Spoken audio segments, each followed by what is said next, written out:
Good to go. Hello.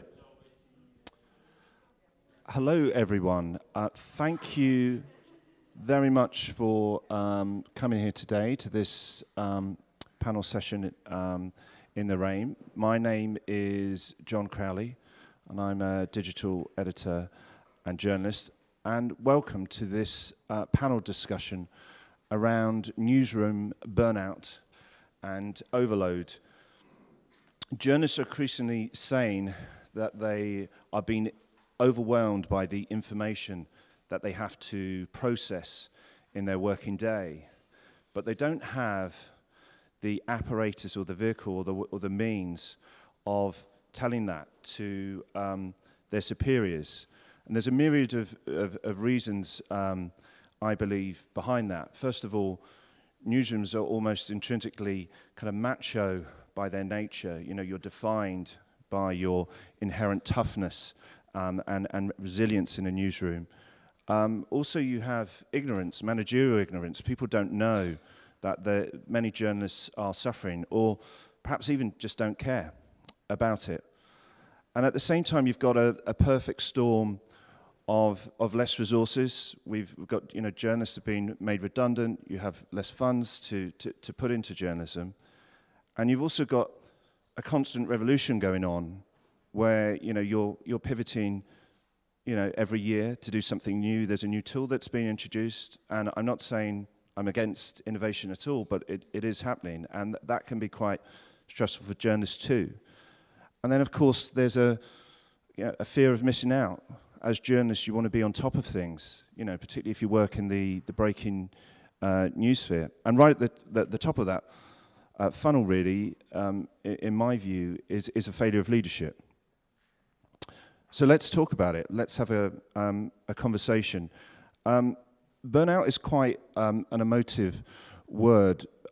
So I just want to ask people in terms of a show of hands, if you're a journalist, have you ever felt overwhelmed, demotivated, tired, stressed out in your jobs? If you've ever felt like that at any period, just put your hands up, please. Yes, quite a lot of us. Okay, the reason why I started looking at this last year, I was part of a news impact network, which was formed under the auspices of the European Journalism Centre. And I decided to look at this subject, and I did a lot of research onto it. And I really feel that we're actually pushing at something here that people really want to talk about, but we haven't really heard all that much before. So without further ado, let me announce, first of all, our fantastic panel who are going to be given their own insights and perspectives on this issue. Going from me over to the far right, first to my immediate right is Susanna Ziemiecka, who's the founder and editor-in-chief of News Mavens, a news roundup curated exclusively by women from European news organizations. Susanna also teaches mindfulness-based stress reduction to emerging leaders. Isabel Rule is a senior editor-at-large at LinkedIn. She has built a global team of editors across Europe, Latin America, Asia, and Australia. She now creates regular columns, stories, and interviews on the world of work and business, and is helping to build LinkedIn's data journalism program. Garrett Goodman is a VP of Business Development for EMEA at Watchit, a video creation platform used by Eurosport, La Repubblica, and Condé Nast. He's worked for a series of tech and media startups across Europe and is thinking deeply about how journalists feel their time is well used when talking to third-party data providers. And last but absolutely not least is Lucy Quang, who's a professor and visiting fellow at the Reuters Institute for the Study of Journalism in the UK. She is conducting research into this precise issue of burnout. And first of all, she's going to be sharing with us some top-level findings. So, Lucy, please take us away. Not what I was researching at all in my last project, and it kind of came up and hit me again and again in, I would say, probably 60% of the research interviews and equally 70% of the presentations I did on the research.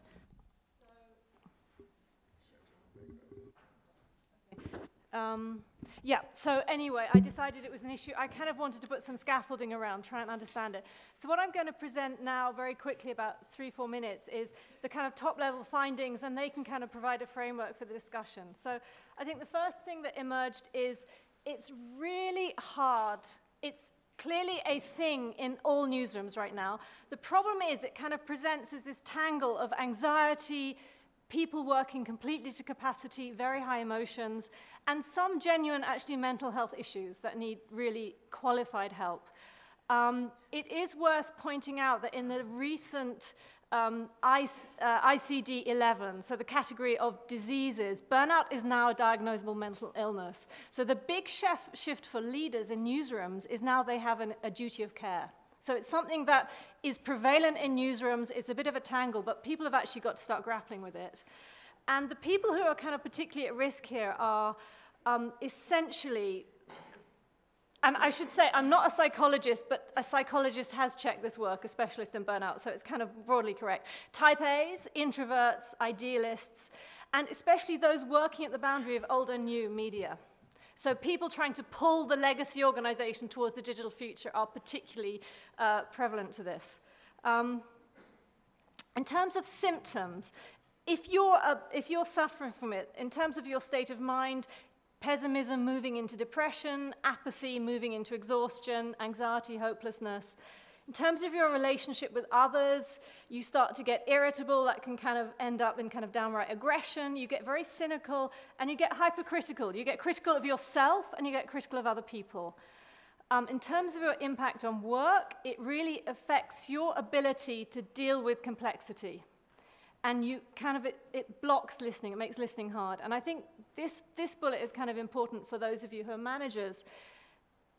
Warning signs in colleagues that they might be getting burned out are, firstly, sickness absence, a lot, unusual patterns of sickness absence, repeated or careless mistakes, and those can often be kind of written down to someone's performing poorly, but it's worth kind of interrogating that. No voice, people who once had a lot of ideas simply not bothering to contribute in meetings, pitching ideas, people taking things personally that simply aren't, to a kind of unwarranted degree, and then people picking up bad habits. They've quit smoking, they've quit alcohol, they've started an exercise regime, they just stop it. The problem with dealing with it is it's a kind of systemic problem. When I tried to pull apart this tangle, essentially we've got a set of triggers at the organizational level. And a lot of these around the state of the news industry right now. I mean, the news industry is kind of burnt out, actually, as a sector. So this was actually a comment. The top one is from one of the kind of leading digital pure plays, who even they feel, the business case for us is very edge. Legacy organizations who've gone through cuts and cuts and cuts feel now that austerity has just created a horrible workspace, more people jammed into less space, all the perks have been taken away. Just change going on for too long. In terms of the team, the kind of typical triggers that came up are constantly being asked to do more and more, the sense that leadership doesn't get it, leadership is poor, leadership needs to be a lot better, and also this kind of no gratitude, no recognition, no choice. So people feeling they have no agency, they have no autonomy. And then there's a kind of self-level. To an extent, all of us on our, hooked on social media, we are contributing to our own burnout cycles as well. So a lot of people said, part of this for me is simply I'm a news junkie. I kind of love my profession. I can't switch off, or I can't switch off Twitter.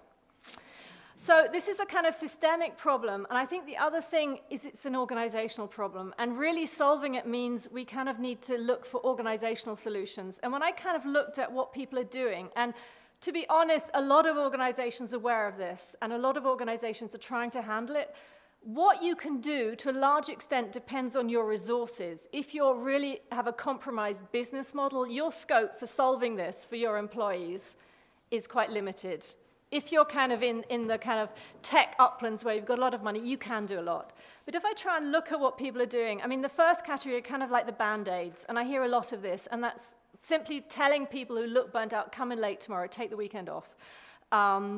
This was someone from the US who'd actually, they're a very scoop-driven business model. They send around a TaskRabbit, someone to help the chaos at home if they can. The second generation of solutions which the spectrum at the bottom is very straightforward to really, really hard corrective measures to take. It's the kind of wellness area. There's a lot of, at the simple level, you know, putting fruit, putting water around, mental well-being initiatives, mindfulness initiatives, and I know Susanna here is a real expert on how those can help. The third area that's really fascinating, and some very bright HR people are doing a lot of work in this, I think it's really interesting, is trying to de-stress the work environment. So rethinking these workspaces that are very loud, people on, you know, trestle tables next door to each other, everyone in here, earphones, really kind of impoverished work environment. Putting back perks, allowing more home working. Allowing more home working is the solution. We're seeing a lot of organizations that don't have the resources to do a lot more. Fundamentally, though, as John said, it's also a leadership problem. So there's a lot can be done in terms of very clear signaling to the whole organization, the state the organization's in, spending time explaining, buying in, so that people feel they have more autonomy, more agency, and they have an opportunity to contribute. And then finally, at the most strategic level, it's fundamentally about finding a business model, a viable business model, that so that you know the organization is sustainable, and then you can create growth environments. And essentially, that's kind of what the tech and VC sector have. They have the luxury of being able to invest in kind of growth environments where people feel well. But just to close up on this section, in terms of good tips I got from leaders, and we're hoping very much actually people in the audience can share their own hacks for burnout. Essentially, it is incumbent on leaders to kind of watch and take note. Journalism is quite a macho profession. A lot of people know the industry is compromised. They're worried about their jobs. They're not, a lot of people feel a little bit scared about admitting they've got a problem. So leaders need to keep an eye open for this. They need to build up enough trust so people can say, I'm kind of at my limit now. I can't do any more. Equally, making sure mental health is not a taboo, and kind of creating a space where you can have a complete meltdown and it doesn't destroy your career and your relationships with your colleagues. This needs, in these kind of very highly charged environments, that needs to be somehow acceptable. Transparency and communication, these cause really adrenaline, big bumps in performance, big new hires that aren't signaled well enough in advance, that aren't explained, can really push adrenaline levels up in organizations, in stressed ones, that can really push people over the edge. And finally, the most important one people said is simply modeling behavior. If you as a leader are off and show you are off, then you're somehow giving permission to everyone else to have periods when they're not, when they can't be communicated with as well. So that's just the top level of what came out of my research, and I'd now like to pass it back to you, John, to take it from here. Thank you, Lucy, so much for that. Lots to chew on there. And as Lucy said, we want to, first of all, you know, talk about the issue. I think we need to do that first, recognize it first, but then hopefully we can come up with some self-hacks and kind of tips for newsroom leaders and what they need to do. Just going back to the definition of this, which, you know, as you said, is a massive spectrum, a massive sliding scale that can vary from, you know, just feeling demotivated all the way up to actually being burnt out and suffering from serious mental health issues. How would you define it, Susa, in terms of definitions? Well, there's a number of definitions that are going around. Can everybody hear me? Yeah. One of the top researchers in burnout, who was among the first to identify this as a complex problem, her name is Christina Maslach. I believe that's how you pronounce it. She's an American. And she dedicated her research to nurses and caregivers in the medical community. And what she discovered is that there's actually more to burnout than being overworked. And Lucy touched on this significantly, but Christina did a very useful thing. She identified 6 components of burnout, and I'm going to list them now for you. One of them, of course, is workload, but another is control. How much control do you have over your work life? A third is reward, but not only in the sense of how much you're paid, but how much your work is seen and appreciated. Community is also very strong. If you feel isolated from your team, if you feel alone at work, this is something that can start you on the road to burnout. Fairness is a big one. If you feel that you are not treated fairly by your manager, by your boss, by your editor, and this continues to happen. And then the third one is values, which is feeling that the values of your organization and your personal values are in alignment. If you imagine that you went into journalism to save the world, to combat climate change, or to speak truth to power, and at your first job you're being told to generate clickbait and work on issues that are perhaps good for the publisher, but so far from where you want it to be. Which brings us to the most simple definition of burnout, which is a big gap between your expectations and the rewards. And if that gap is persistently wide, any one of these 6 components can start you on the road to a death by 1,000 cuts. Another great definition I heard is that it's that burnout is a combination of exhaustion with an existential crisis. Thank you. Anything to add on that, Isabel? Yes, if that actually reminds me of I've hired about 30 people over the past few years, couple years at LinkedIn, and I've started noticing a pattern, because everyone we hire comes from traditional media. We're a journalistic organization within a tech organization, and not many others do that. So we tend to hire from traditional newsrooms, and I coined it, I don't know if I invented it for myself, Newsroom Ptsd, which is everyone I hire, I have to deprogram before I can train them. Because, sorry, that's a little bit harsh. I need to caveat everything I say with, I was working in newspapers, and then in 2012, I was laid off from a newspaper, which is going to sound very familiar to a lot of people, and landed in Silicon Valley. And where, in many ways, in terms of work culture, is a very rare and precious environment. And every time I talk about our perks, I feel guilty because I'm talking to a room full of journalists. So I do want to caveat saying very aware of the amount of privilege that is there. But I think the comparison is interesting. And I love these 6 elements of burnout that you mentioned, because from what I've seen, in terms of workload, it's the same. The amount of work that I and my team has done in the past few years is insane. The 5 elements that to me are completely different from what I personally experienced in traditional newsroom is the other 5. Is respect, control, community, values, fairness. I wrote them all down. Because our work is very mission driven, because when I talk about deprogramming people, is actually having to tell people that they don't need to check every decision through me, that's not how we work here, that I'm not gonna scream at them if they make a mistake. I would rather they try than not. All those things that I think are very foreign to a lot of people coming from more traditional cultures, and that you really kind of have to spell out. And so I get a lot of people coming in to our team who are burnt out, not necessarily from overwork, but from feeling like they have to look over their shoulders all the time. And that's what we're trying to not do.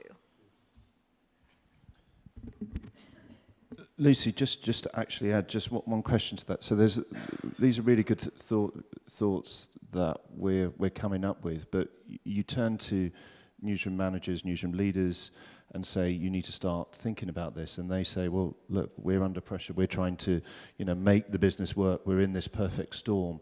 How can we expect newsroom leaders just to suddenly go, oh yeah, fine, that's great, well, we're going to do that, that's going to take up even more resource, even more time? How can we convince them to change? Yeah, well, I mean, in a way, thank goodness they now have a duty of care. They have to take it seriously. That is actually one of those kind of bureaucratic looking shifts. It's actually quite a big one. But it concentrates the mind, doesn't it? It concentrates the mind.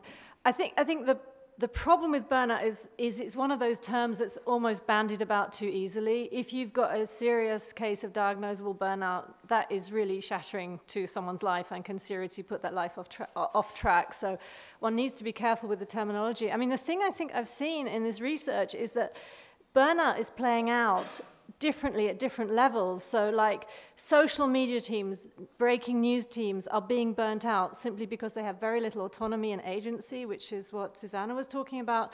But equally just they're working at 105% capacity the whole time. They have no space.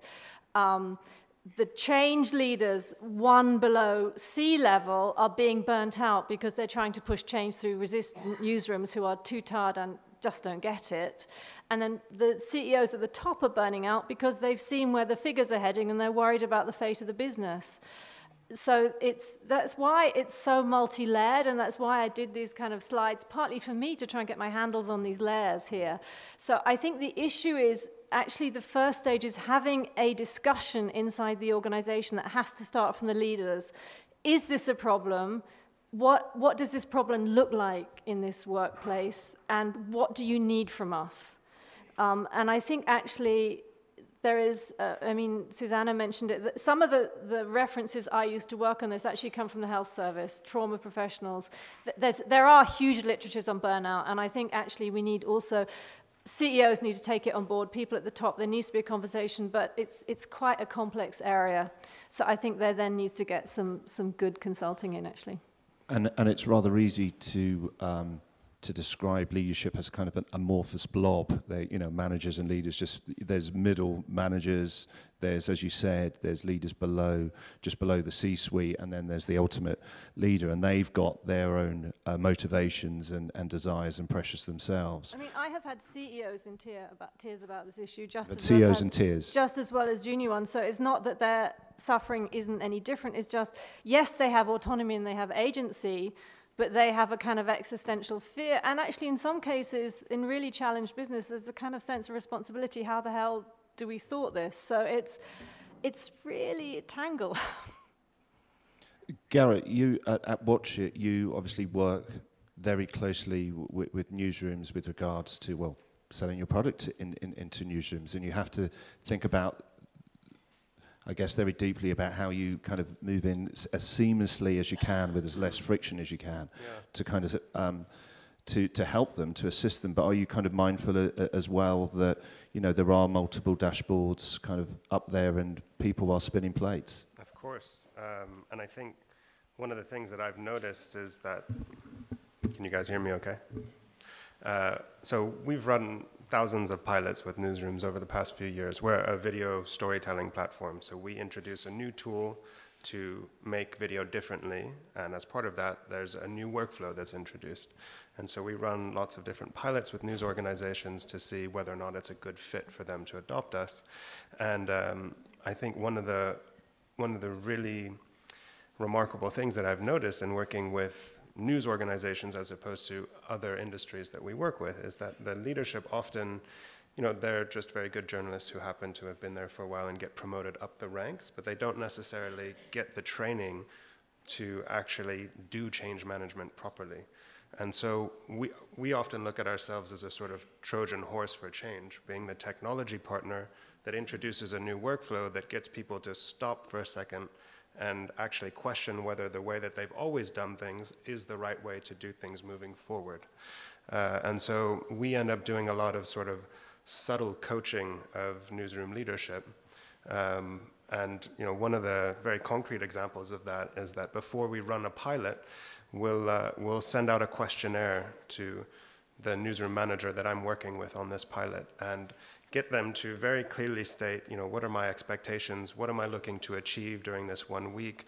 Why are we doing this? Why is this important? How many people do I want to be involved? How many videos would I like to create? And we don't do that for ourselves so much as for them to then be able to explain when they get a group of people together to try Watch It, this is why you're doing it, and this is why it's important. And for me, that's a real red flag if I see a manager say something along the lines of, could you try this out for a week, but not give any reason why it's important, then that goes from being perceived as this could really help me. I want to give this a shot, to this is just one more thing that I need to do, and I'm totally overworked anyways. So I think actually the way that you introduce change and justify it and get people to actually buy in and feel that kind of sense of a mission is so important and totally overlooked, unfortunately, in a lot of organizations, which is understandable. But yeah. Lucy mentioned there looking at kind of the medical professions. Well, what can we learn, from other industries, about burnout? Susa, have you got any thoughts? I do. I'm actually fascinated by work, and I also love my job, all of them. And I was very relieved to hear from an organizational psychologist that I read a lot of, and I listen to his podcast. His name is Adam Grant, and he had a fantastic podcast episode about workaholics. And he gave me this bit of encouraging news that actually, if you love your job, then overwork does not impact you negatively as much as if you are forced by your situation or by your superiors to overwork. So for all you newsaholics out there who are constantly checking your Twitter feeds, and if you love it, it's not going to hurt you, at least not as much. So they've just got to love their job a little bit more. Yes, if you love your job, you're safer. That being said, I think there's really a lot we can learn from the startup community because of the nature of their business. They have a very limited amount of money, of time, in order to get their business working. If they don't, they close up shop. So they push their people really hard. These people are working 80-hour weeks. They're loving it. They have good managers who are managing the 6 components wisely, because if we consider stress or burnout a management problem, then if going through the 6 components means that we actually have a lot of control over how our people feel. But they're also doing other really clever things. Like one of my favorite companies to observe in terms of work culture is a company called Basecamp. And they have, I'm not going to go into all the clever things they do, but I recommend that you become interested. They've written books about their work culture, so it's very available. But the basic thing that they did is that they designed for calm and focus. Now, think about this concept, designing your work culture for calm and focus. If you put that as a task ahead of you, then suddenly you don't need to have $1 million.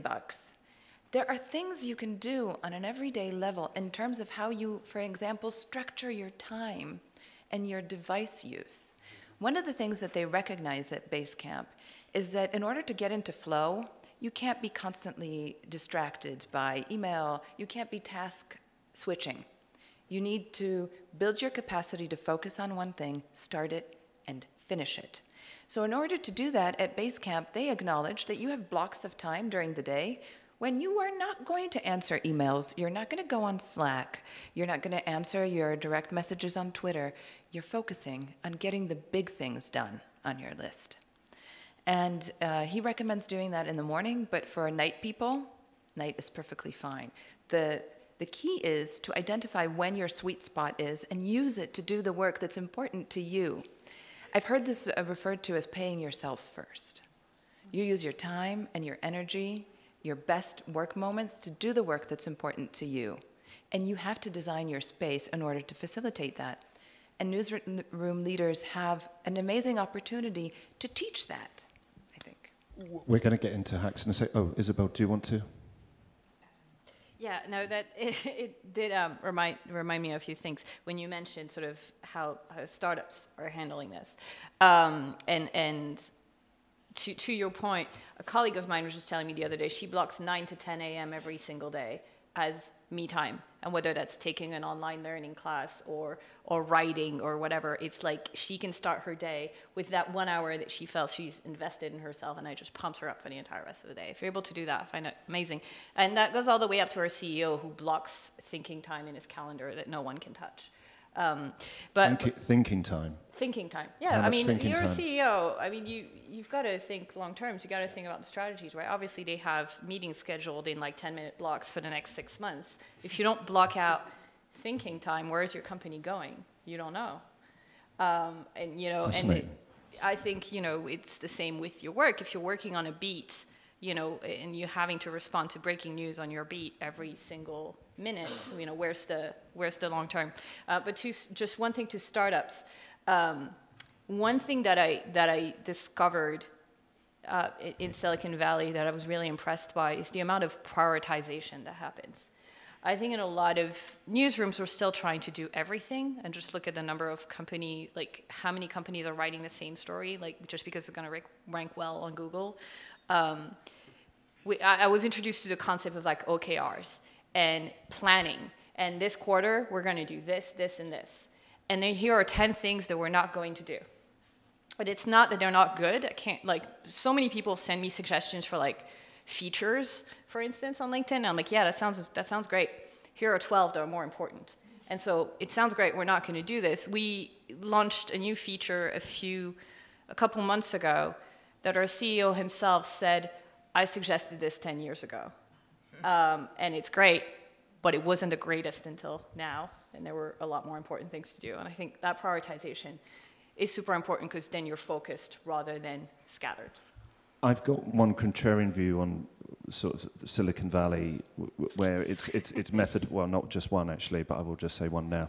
And how its methodology and terminology is in kind of infected, if you like, our parlance. And one thing is working bloody hard all the time. Elon Musk, you know, staying up for 18 hours, sleeping under his desk, and this is kind of extolled, and he's put on a pedestal as this great person. And I think perhaps journalism and other industry sectors have kind of taken that on board. And we were talking actually, Lucy, about kind of being macho. You know, when you think of being under real pressure in other industries, like saving people's lives in hospitals and, you know, teaching my children, bloody hell, that they need a medal for that. I mean, is there anything that you've seen in terms of from other industries that we can take something meaningful from? I mean, it's in terms of what Susanna's talking about, this lovely term of designing workplaces. Yeah, actually some of the, like GE has done some great work in that kind of work. I mean, I think a lot of newsrooms have become really compromised, just stressy places to be that kind of cause a basis level of permanent stress. And I think that is something that can be addressed a lot. The problem is, it really depends where you are on the crisis spectrum. If you're a really challenged organization, there's not very much you can do. And in that position, if you're really in that position, the best thing at an individual level is just develop transferable skills. Because that is I mean, it sounds really cynical, but that is actually, to some extent, that's going to give you a sense of autonomy and agency. If you know you're developing transferable skills, if you're also developing your own platform, then at least you know that you've got a bit of... You've got a sort of, a rubber ring when you jump into, you know, when you're thrown off the ship. So I think in a way it does, even though under high stress, it pays to kind of step back at an individual level also and reflect. How threatened am I? Also, different people have different stress tolerances. That's really important to know. How much can you take personally? And I think that also, a little bit, Susanna, you were talking about this, you need to understand your own kind of motivation profile when you're going to hit the limit. So I think a lot of what I see about best practice responses organizationally to this challenging we're facing is about finding the time to reflect and think about what you're doing and how you're doing it, and does it make sense? It's kind of stepping back, personal level and organizationally. I wanted to just jump in on that. Yeah, go for it. So I come from the startup side, and I think that there's frequently a confusion between Silicon Valley and startup culture, which is understandable. But I was actually introduced to startup culture in my career working in Paris, and it totally ruined me because I got these habits from a kind of French approach to employment, which means that it would be very difficult for me to then go and work in the Valley. And there are two things that I picked up that I've taken to every job that are really, I think, fundamental in kind of building this culture of community so that path to burnout isn't open. one thing is, at the beginning of the day, whenever I go into the office, I go around and I shake everyone's hand and say hello. In France, it would have been doing 2 kisses on each cheek. Guys and girls all around, every single person in the office, within your team at least. And at the end of the day, that's also how I end the day. And that sends a very clear message of, when you're off, you're off. You start the day, you say, we're in it together, let's get something done, and at the end of the day, you say goodbye, and that's it. You How don't do people leave react things. to that? Well, some people, the Brits are very uncomfortable. Luckily, I work in a very international office, so different people react differently, but everybody's adopted it. And the other thing is that we all take lunch together, which also, for the people, so we're a company of media veterans. What's interesting is we have a mix of people from the commercial side and from the newsroom. People from the newsroom do not get the idea of going out for lunch together. The people from the commercial side go for 2-hour lunches, so it's a completely different starting point. But it really is important to build that kind of sense of community that we all have our back. We don't talk about work most of the time when we go out to lunch. We really have that sense of community. So those are 2 things that we do internally on our team to kind of prevent burnout and take a step back. And then I have a whole bunch of productivity hacks of things that we've implemented also. Looks like you want to jump in on this, though. Okay. Actually, one more team thing. This is a new experiment that I'm trying, so we're still seeing how it works. But I've asked everyone to join me on the experiment in scheduling all internal meetings on one day every week. So Wednesday is our day for internal meetings. It's obviously difficult to do it every week, week in and week out, but as a starting point, we try and dedicate that time to working together to solve our big problems, checking in, and that leaves us open to manage our own time for the rest of the week. So we're about 50 people globally. Within London, there's about 10 of us, which, it helps to have a smaller team. But we're working with offices in Tel Aviv and in New York, so we've got time difference issues, but we managed to make it work, So we've organically started talking about self-help hacks already, which is great. One from me that I got from a fellow member of the News Impact Network, who will remain nameless but is in this room, who said that he turned 4G off on his phone. That I was doing the research for this, so you wouldn't get kind of emails like during the day when you're out and about. And I was like, whoa, how How do you deal with that? How do you cope? And he said, it's fine. If somebody wants to get hold of me, they can ring me up if it's really urgent. So I think a lot of it is just letting go a little bit. Well, it's the FOMO thing, isn't it? We come over on the plane, that immediately the first thing that we all do is turn on our phones and see how Theresa May has messed up Brexit even more than she has before. Just had to get Brexit in, sorry, being British. Just interestingly on that, correct me if I'm wrong, but I think Adam Grant, who I also adore, I think he's not on social media at all. And he's on LinkedIn. He's on LinkedIn. Very active. But I've interacted then with he's him on on LinkedIn, LinkedIn. but he's not on Twitter, he's not on Facebook, and because he has this idea of shallow time and deep time, right? Is that him? Yeah. So the idea is it's basically you have to give yourself the deep time, and you have to be, like you're doing, just rigorous about architecting that. Everybody should listen to Adam Grant's Work-Life podcast. Clearly, we all listen. And follow him on LinkedIn. Thank you, Isabel.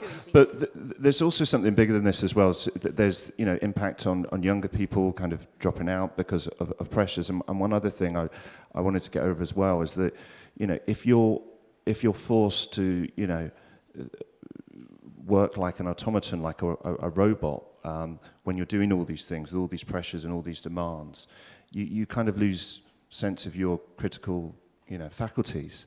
And you just need to look at, something like the Christchurch terrorist massacre, in which, several news websites in the UK put up the Facebook live streaming video, put up the manifesto of the person who carried it out, and they almost did it without thinking about it. Or you could argue that they should have engaged some thought.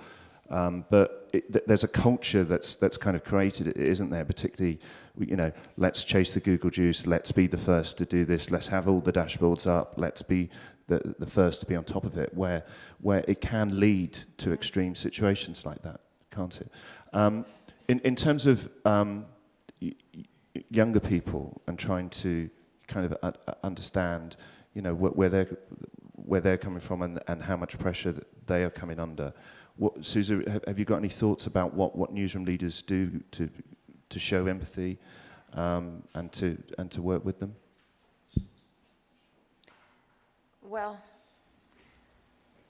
I've worked with millennials and learned a lot from them about my own bad leadership habits. They're very good at showing me where I've crossed the line, and I'm grateful to them for that. I think this is a very brave generation, and they're vocal, and they understand their boundaries a lot more. They're more self-aware in that respect than my generation. But at the same time, they're so much more vulnerable, aren't they? They're starting their careers with a lot of debt.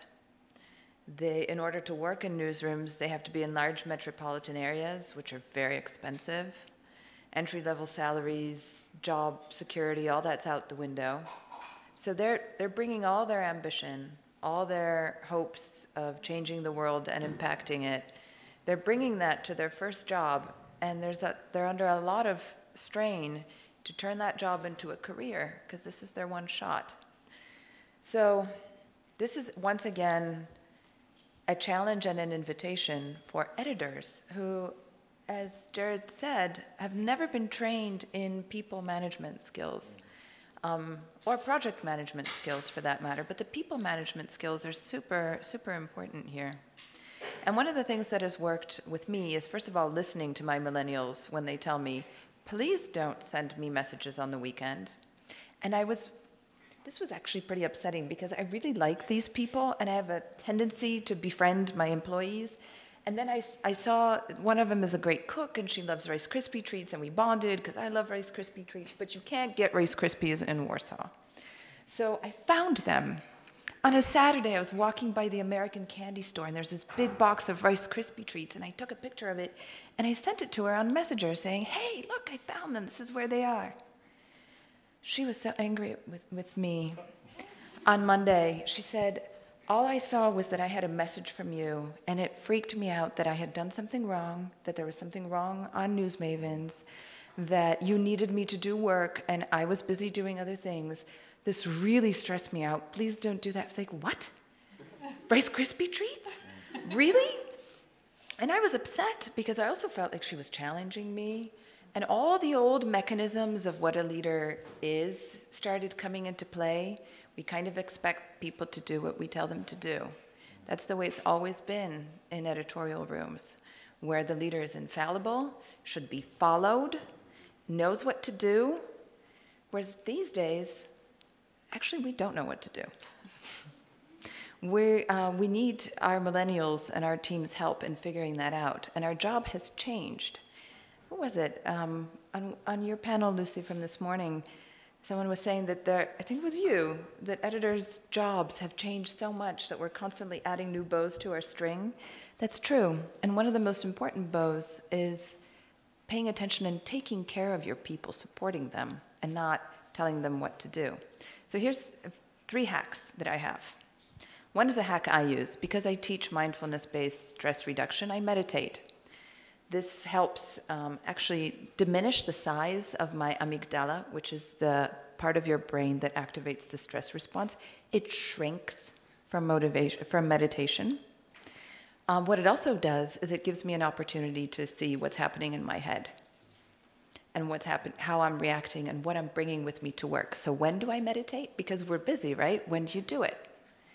In the car, on the parking lot, before I go up to the office. Now, the reason this is a good moment is because you've taken off your home hat. You know, you're not the mom, you're not doing the laundry, you're not doing your home chores, but you haven't put on your boss hat yet. So you're in this perfect space to give yourself a half an hour of meditation time. Another thing that works is mindful meetings, which they have 2 characteristics, 3. One is they are not longer than 25 minutes. The only people at the meeting are the people who really need to be there. and no one is reading emails or looking at their phone. If you can get the laptops and the phones out of the meeting and you only have the right people, there's no reason for them to be longer than 25 minutes. And the last thing is finding moments to reconnect with your body, because we intellectual people who work with our brains have a tendency to forget that we're connected to other biological parts. We tend to treat our body as this vehicle for getting our brain to work and to meetings, whereas in fact, a lot of information about how we're doing, whether we're exhausted, whether we're hungry, whether we need movement, whether we need water, whether we're upset, this information is in the body. So taking a minute to reconnect with your body, for example, when you wash your hands, every time you go to the bathroom, when you wash your hands, you make that your mindful moment where you check in on yourself. Or another good one is elevators. If you have an elevator in your building, every time you're in the elevator, just check out how you're feeling.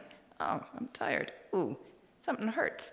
You know, these are things that we seriously, if you don't pay attention to them, we can have them for a long time until suddenly our body's so angry with us for having been ignored for so long that we get really sick. And we don't want that happening to ourselves or to our employees. So those are my 3 hacks.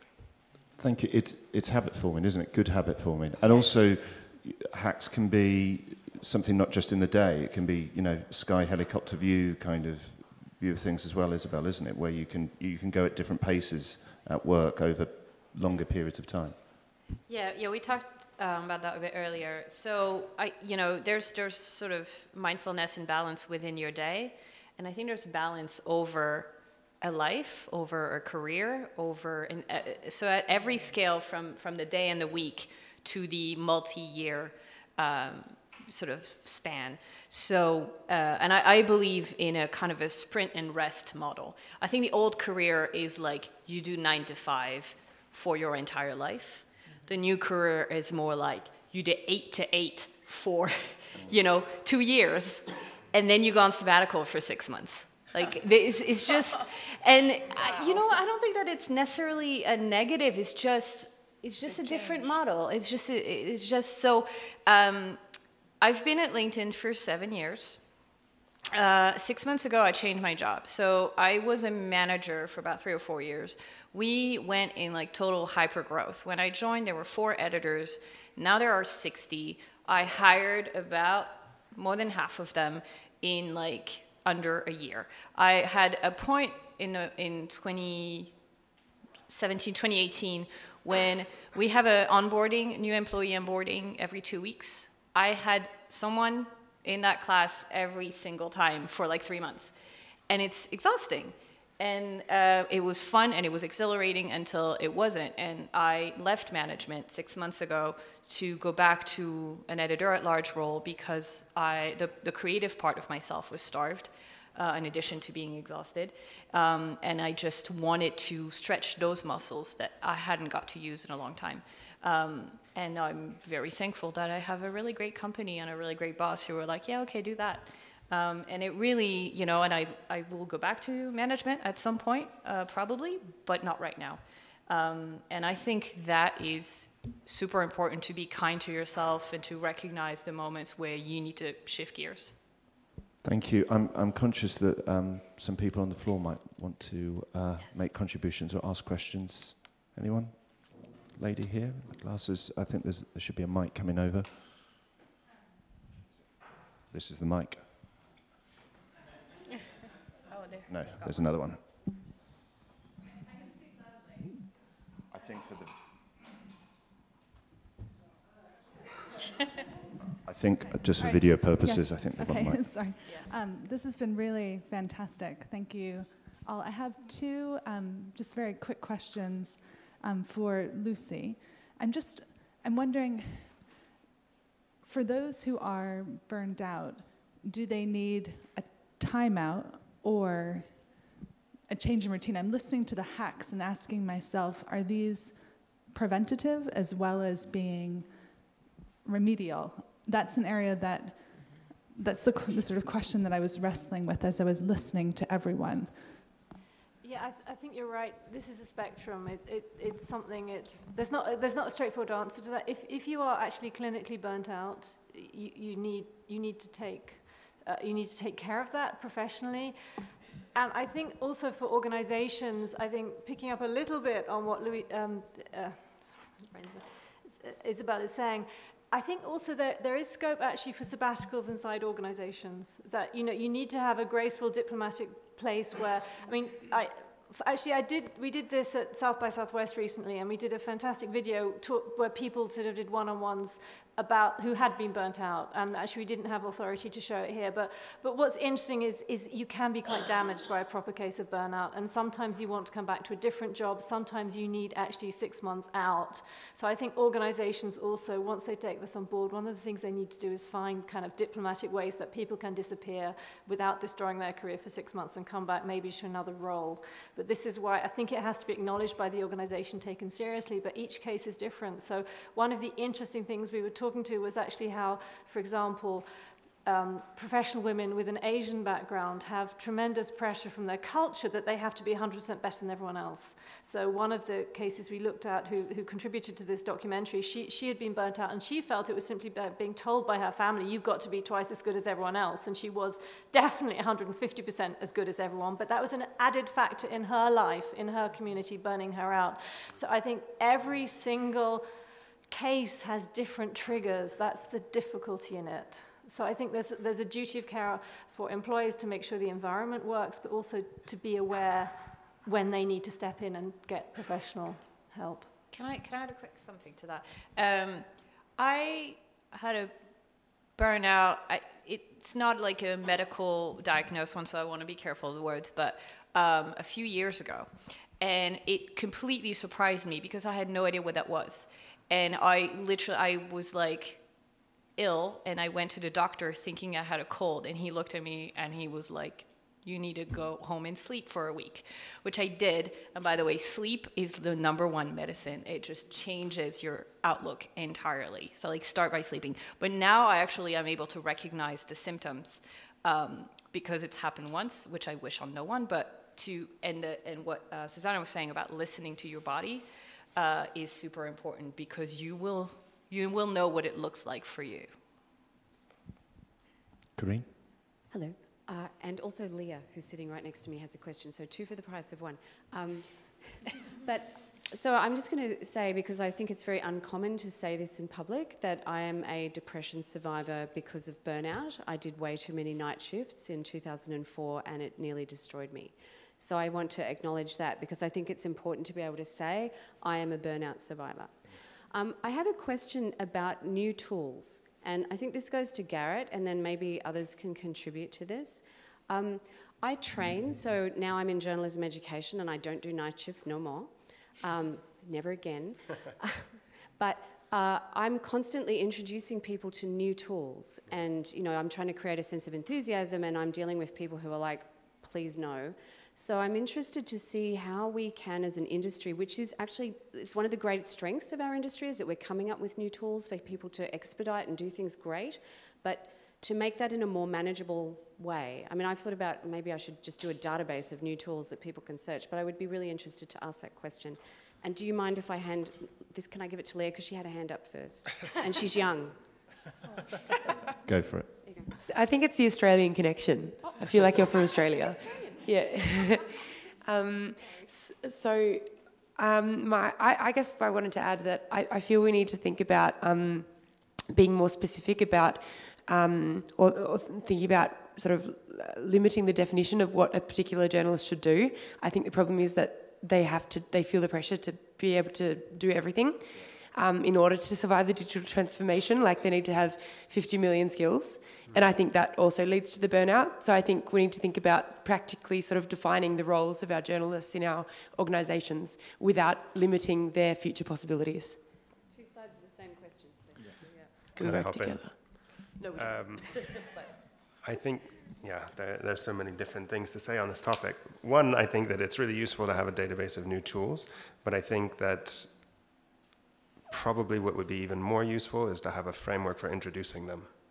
And what we've developed internally is a sort of playbook. So when we run a pilot, there's a series of things that we do, the first being the pilot questionnaire, second being a kind of mid-week catch-up with the teams to give them a chance to tell us that they don't understand why this doesn't work the way that they thought this worked, or what have you.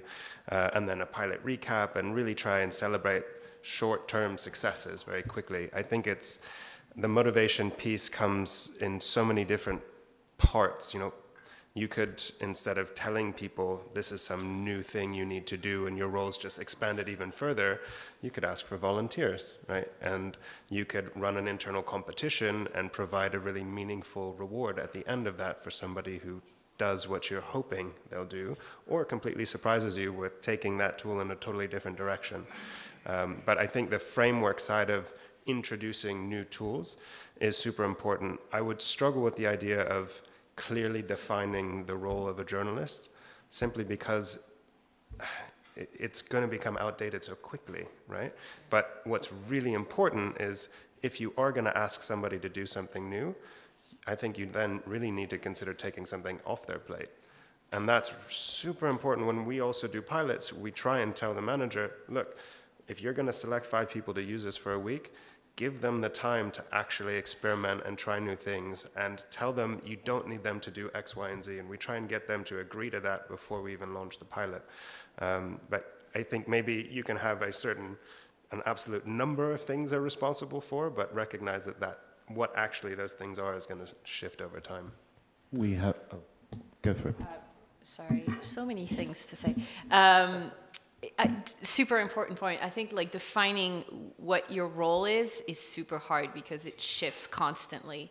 But defining what your objectives are is super important. Like, what is your responsibility? What is the end thing that your role is supposed to achieve? And then how you get there, that's going to change about every 3 months. So. There's a saying from the startup world, which is fall in love with the problem, not the solution, which is very much for entrepreneurs who are building a business, but it's kind of the same idea. Thank you very much. I think I'm just being told that's it, I'm afraid. So, as I said at the start, I think that the first thing about doing this is acknowledging it, that it's out there. And, you know, we've had people today, both on this stage and in the audience as well, who've shared. And, you know, there's got to be a recognition that this is a very kind of a sensitive thing to look at, but I think we've made some progress very much today. So it just remains for me to say thank you to Susa, Isabel, Garrett, and Lucy. Thank you very much.